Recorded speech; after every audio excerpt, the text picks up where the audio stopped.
The GizFab channel is sponsored by this awesome collection of people and companies. Go give them some love. Spicy micro merch now available. Head to GizFab.com. Go and make purchase. All proceeds help us go racing. Go do a buy. Do it now. Hello guys, how are we doing? Looking a bit weird because I've trimmed off all of the bum fluff off my face. But yeah, I'm going to try and do a one-take Brands Hatch debrief video for you because I can't really be asked to spend hours editing each individual pause in the video. So hopefully this is going to go up unedited, one take. Let's go. So yeah, micro. It's still running somewhat. Amazing weekend at Brands Hatch. We came away with 2 P2s on the podium, and here is my lovely silverware and 2 bottles of rosé. Now the thing with the rosé is that on the Saturday everyone got Prosecco, which is this bottle here, on the Saturday we got a bottle of rosé, and Alexi, who does the time attack commentating and the awards presentation, is an extremely good friend of ours, and I expressed my dislike for receiving a bottle of rosé. So on the Sunday, when we got P2 once again, my pot had a bottle of Prosecco in it, and then Dad saw him swap the bottle out for another bottle of rosé. And then when Simon presented me my award, he said, here's a bottle of rosé in aid of Pride Month. So bit of an in-joke there, obviously. So yeah, I mean, I don't drink Prosecco anyway, so I definitely don't drink rosé. But anyway, that's just you had to be there. You had to be there. The car, how did it perform? The car performed pretty good. We were battling some overboost issues on the end, towards the end of Saturday, and these progressively got worse on the Sunday. We put an overboost protection on there on the Sunday to try and prevent it overboosting. It's still overboosted. Interestingly as well, that on the very first session on Saturday, I think I've got a video of it somewhere that Time Attack have taken, where the car smoked out the entire pit lane. It was burning that much oil. Long story short, we actually removed the turbo. I think I've got some B-roll footage I can edit in over this footage now, and you can clearly see in this footage that there's a lot of oil in there. Now, there's a lot of oil in the turbo, but crucially, the ports, you can obviously in here we can see the individual ports of the cylinders. They're all dry, which means the oil's not coming from the engine, but it is coming from the turbo. So I've already whipped off the turbo and I've sent it to my good friend Matt Davison at the turbo shop. It's got a pretty sick turbo D16 EF drag car, and Matty's always been my go-to guy for turbo stuff.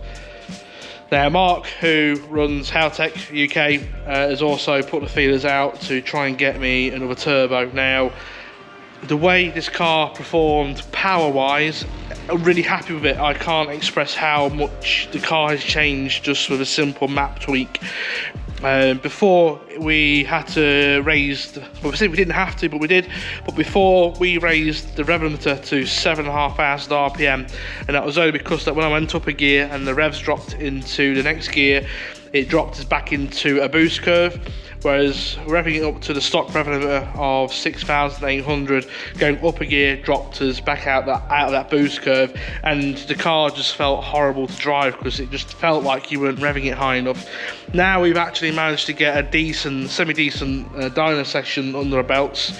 It drives a lot better. The transient throttle is a massive improvement. Before, you would blip the throttle and the revs would die before coming back up, whereas now with the fresh tweaks to the transient throttle that Ash has done, you blip the throttle and it instantly picks up the RPM. So that's a massive improvement.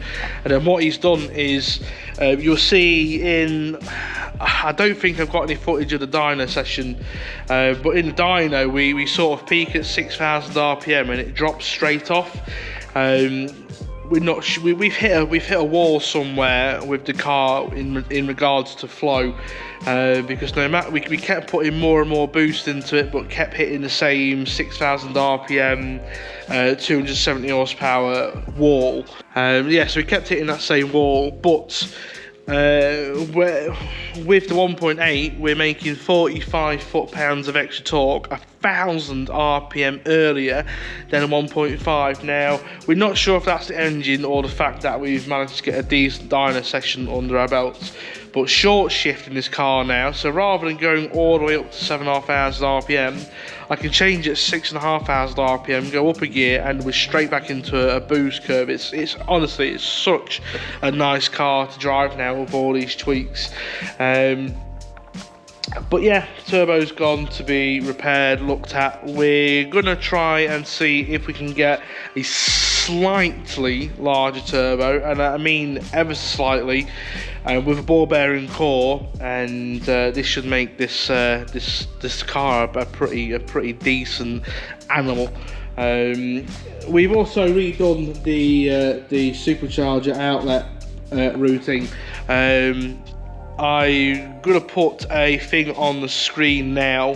I think, maybe, I don't know, might keep that from a video. If it's not on the screen now, I've kept it from a video.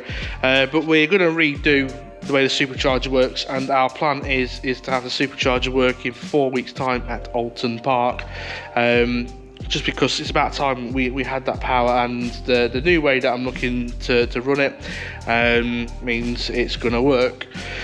Anyway, damage report. What damage have we done? Well, you will have seen in the final on the Brands Hatch vlog is we suffered a weird issue as we just crossed that finish line on our fastest lap. I can confirm that the wheel bearing has died. No good. I think we've actually chucked all of the wheel bearing in the bin now. We have, but luckily I did take a bit of B-roll of the wheel bearing.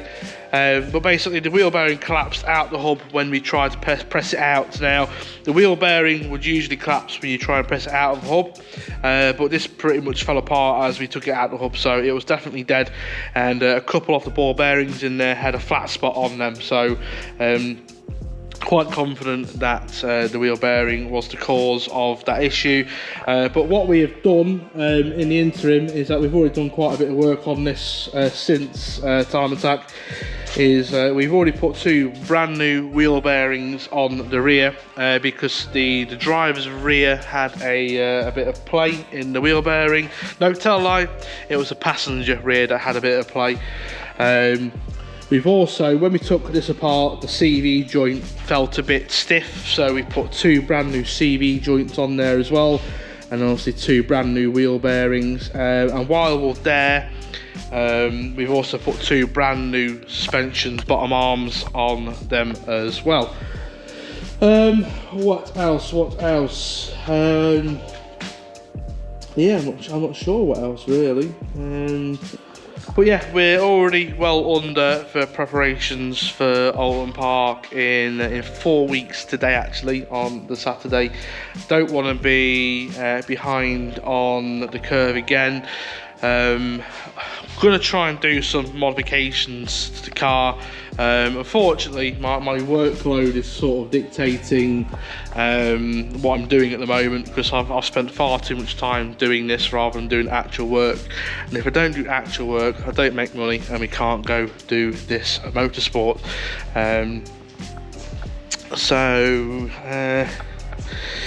Yeah, so in terms of modifications, we've got about 20 kilos to lose in the boot.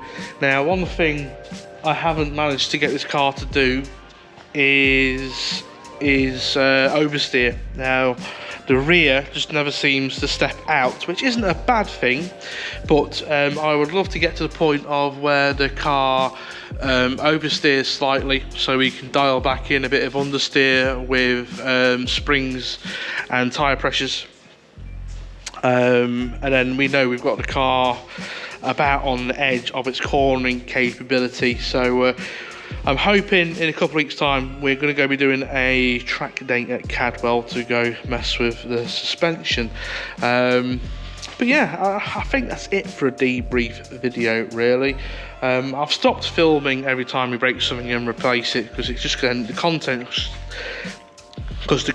is just going to end up extremely repetitive. Change engines and wheel bearings all the time, you know, hence why we didn't really film swapping this engine in there, because you've already seen us do it 4 times previous. But yeah, I think that's going to be it for a little Brands Hatch debrief video. I'm going to edit this, I'm going to upload this up unedited, other than add some the sponsor cards at the front and a bit at the end of the video. Speaking of which, thank you to all my sponsors. Without their help, you know, this wouldn't be possible. And with some sponsors, particularly Howtech, their continued support after their initial investment in the car, as I'd say, is second to none. You know, don't know where I'd be without them 2 boys. Yeah, that's it. Brands Hatch debrief video over. See you at Alton Park. Bye.